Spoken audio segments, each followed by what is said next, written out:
In this video, we're going to take a look at the warp transform command. It's a very cool command that allows you to take a grid of Bezier curves and use it to warp around the shape of a layer or selection. Now, I have an image that I just grabbed randomly off the internet of some sheets hanging on a clothesline. You don't necessarily have to have this exact image. You can use really anything you want just to get the point across.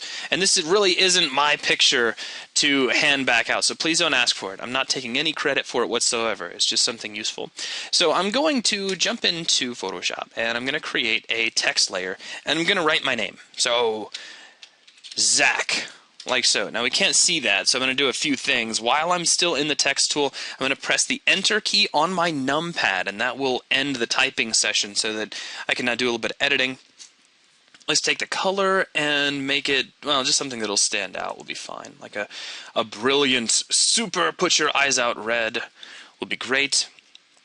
And then I'm going to take the size and just drag the little size icon. And as I do that, of course, it gets nice and big. Now, once I have this up to a respectable size that I like, in fact, I'm going to hit T and I'm going to scale this up even more, so it'll just be huge. So, there we go. We're good to go. Now, let's say I want to warp this and put it onto that sheet, make it look like it's kind of following the curvature of that sheet. Well, the first thing I'm going to do is take this text and rasterize it. Right now, it's just Photoshop text. I can take it, I can retype it, I can change it to Zachary or anybody else's name. I'm going to right-click on this layer, though, and choose Rasterize Type. And in doing that, I have converted this over to pixels, so it's no longer anything I can actually type on. The type tool is useless in terms of this layer. But that's good. I'm fine with that. Next, we will now go to Edit, Transform, and choose Warp, like so. Now here's what the warp grid looks like. It allows you to have this nice grid of Bezier splines, and anywhere you drag, you are either pushing and pulling a single vertex of this grid, or like a Bezier control handle. So it's like a tangent handle that you can move around. Or you can click and drag in the middle of a square and you'll grab all four of the points around it.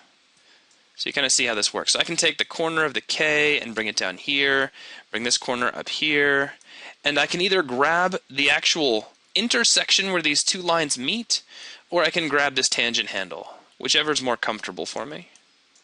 If you miss, though, you will get a system beep, so you got to click right on the exact point that you need.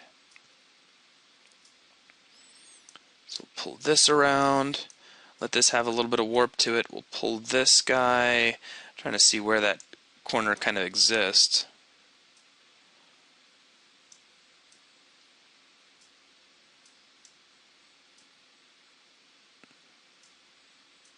And so now we can just worry about kind of getting that to ripple over the edge of where the sheet appears.